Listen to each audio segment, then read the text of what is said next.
Ayatollah খামেনির রক্তের বদলা নিতে ইতিহাসের সবচেয়ে ভয়ঙ্কর আক্রমণাত্মক অভিযান শুরু করেছে ইরান।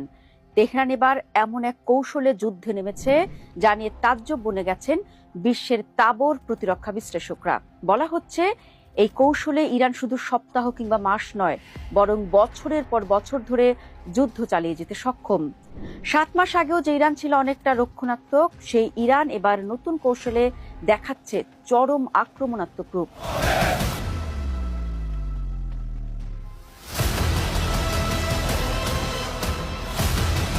আর অর্থের হিসেবে ইরানের এসব আক্রমণ তুলনামূলক সস্তা, কিন্তু ইরানি আক্রমণ ঠেকাতে গিয়ে কারি কারি টাকা খরচ হচ্ছে আমেরিকা, ইসরায়েল কিংবা আরব শেখদের। ইরান যেমন প্রতিশোধ নিবে তা গুণাক্ষরেও ভাবতে পারেনি আমেরিকা, ইসরায়েল গং।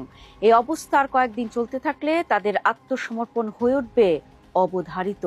দর্শক, ইরান যে কৌশলে যুদ্ধ করছে তা শত্রুদের কাছে বেশ রহস্যময়। গত বছরের জুনের যুদ্ধে ইসরায়েল ইরানের পারমাণবিক কেন্দ্রগুলোতে আকাশপথে হামলা চালিয়ে তাদের মূল শক্তিকে আঘাত করার চেষ্টা করেছিল। সে সময় আমেরিকার বাংকার বাস্টার বোমাগুলো যখন নাতাঞ্জ বা ইস্পাহানে আঘাত করে, তখন তেহরান কিছুটা অপ্রস্তুত ছিল। কিন্তু আজকের পরিস্থিতি ভিন্ন। 2026-এর এই সময়ে দাঁড়িয়ে ইরান আর কেবল নিজেকে বাঁচানোর চেষ্টা করছে না। সর্বোচ্চ নেতা খামেনির মৃত্যুর পর ইরানের কাছে এই যুদ্ধ এখন আর কেবল রাজনৈতিক নয়, বরং অস্তিত্ব রক্ষা এবং সম্মানের লড়াই।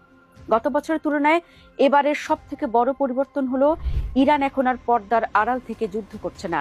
ইরান আগে মূলত লেবানন বা ইয়েমেনের প্রতিরোধ যোদ্ধাদের উপর বেশি নির্ভর করত, কিন্তু এবারের হামলায় দেখা যাচ্ছে ইরান সরাসরি নিজের মাটি থেকে শত শত শাহেদ ড্রোন এবং উচ্চ গতির ব্যালিস্টিক মিসাইল ছুটছে। একে বলা হয় আক্রমণাত্মক অসম যুদ্ধনীতি।